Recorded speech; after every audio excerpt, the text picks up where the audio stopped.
ಶ್ರೀನಿವಾಸ, ನಾನು ನಿಮ್ಮ ಮಹರ್ಷಿ ಗುರುಜಿ. ಆಗಸ್ಟ್ ತಿಂಗಳ ಮಾಸ ಭವಿಷ್ಯ ಮೇಷರಾಶಿಯವರಿಗೆ ಹೇಗಿರುತ್ತೆ ನೋಡೋಣ. ಏನಾದರೂ ಬದಲಾವಣೆ ಆಗುತ್ತಾ? ಜೂನ್ ತಿಂಗಳಲ್ಲಿ ಒಂದಷ್ಟು ಸಮಸ್ಯೆಗಳು ಎದುರಾಗಿತ್ತು. ಈ ಆಗಸ್ಟ್ ತಿಂಗಳಲ್ಲಿ ಒಂದಷ್ಟು ಬದಲಾವಣೆಗಳನ್ನು ಕಾಣುವಂಥ ಸಾಧ್ಯತೆಗಳು ಮೇಷರಾಶಿಯವರಿಗಿರುತ್ತೆ.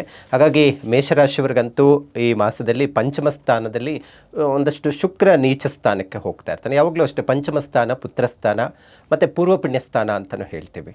ಹಾಗಾಗಿ ಶುಕ್ರ ನೀಚ ಸ್ಥಾನಕ್ಕೆ ಹೋದಾಗ ಒಂದಷ್ಟು ಸಮಸ್ಯೆಗಳು ಎದುರಾಗಬಹುದಾದಂಥದ್ದು ನಾವು ಕಾಣಬಹುದಾಗಿದೆ. ಮೇಷರಾಶಿಯವರಿಗೆ ಹಣಕಾಸಿನ ವಿಚಾರದಲ್ಲಿ ಒಂದು ಸ್ವಲ್ಪ ಜಾಗೃತಿ ವಹಿಸಬೇಕಾಗುತ್ತೆ.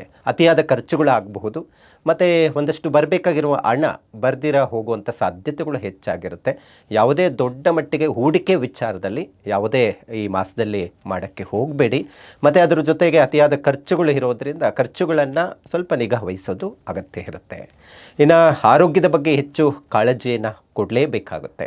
ಇನ್ನು ಕೆಲವೊಂದು ಪಿತ್ರಾರ್ಜಿತ ಆಸ್ತಿ ವಿಚಾರಕ್ಕೆ ಸಂಬಂಧಪಟ್ಟಂತಹ ವಿಚಾರದಲ್ಲಿ ಒಂದಷ್ಟು ಸಮಸ್ಯೆಗಳು ಬಗೆಹರಿಯುವಂಥ ಸಾಧ್ಯತೆಗಳೂ ಸಹ ಕಂಡುಬರುವಂಥದ್ದಿರುತ್ತೆ.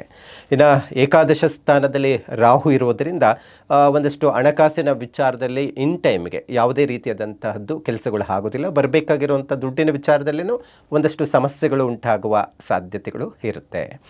ಇನ್ನು ಆಗಸ್ಟ್ 17ರ ನಂತರ ಪಂಚಮ ಸ್ಥಾನದಲ್ಲಿ ಬುಧಾದಿತ್ಯ ಯೋಗವನ್ನು ಉಂಟು ಮಾಡುವಂಥದ್ದಿರುತ್ತೆ. ಅಂದರೆ ಬುಧ ಮತ್ತು ರವಿ ಸಿಂಹ ರಾಶಿಯಲ್ಲಿ ಸಂಯೋಗ ಆಗುವಂಥದ್ದಿರುತ್ತೆ.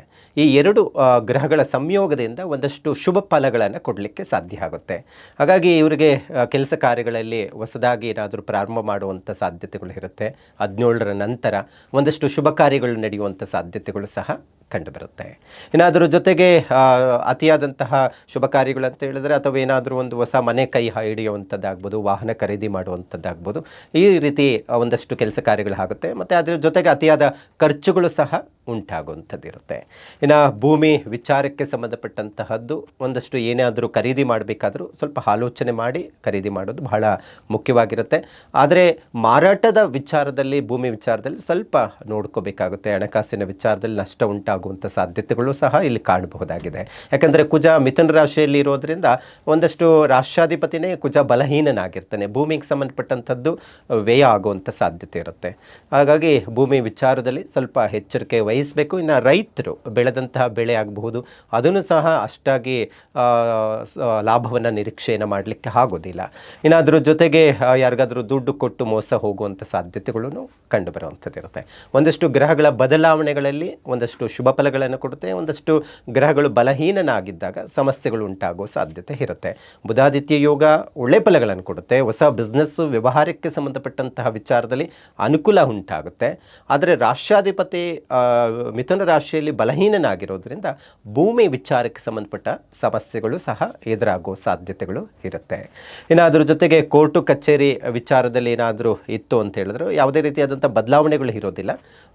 ಒಂದಷ್ಟು ಕೋರ್ಟು ಕಚೇರಿ ಸಮಸ್ಯೆಗಳು ಹಾಗೆ ಮುಂದಕ್ಕೆ ಹೋಗುವಂಥ ಸಾಧ್ಯತೆಗಳು ಕಂಡುಬರುವಂಥದ್ದಿರುತ್ತೆ. ಹಾಗಾಗಿ ಕೆಲಸದ ವಿಚಾರದಲ್ಲಿನೂ ಒತ್ತಡಗಳು ಹೆಚ್ಚಾಗುವ ಸಾಧ್ಯತೆಗಳು ಇರುತ್ತೆ. ಬೆಸ್ಟ್ ಎಂಟರ್ಟೈನ್ಮೆಂಟ್ಗಾಗಿ ಲೈಕ್, ಫಾಲೋ ಮತ್ತು ಸಬ್ಸ್ಕ್ರೈಬ್ ಮಾಡಿ ರೆಡ್ ಎಫ್ಎಂ ಕನ್ನಡ.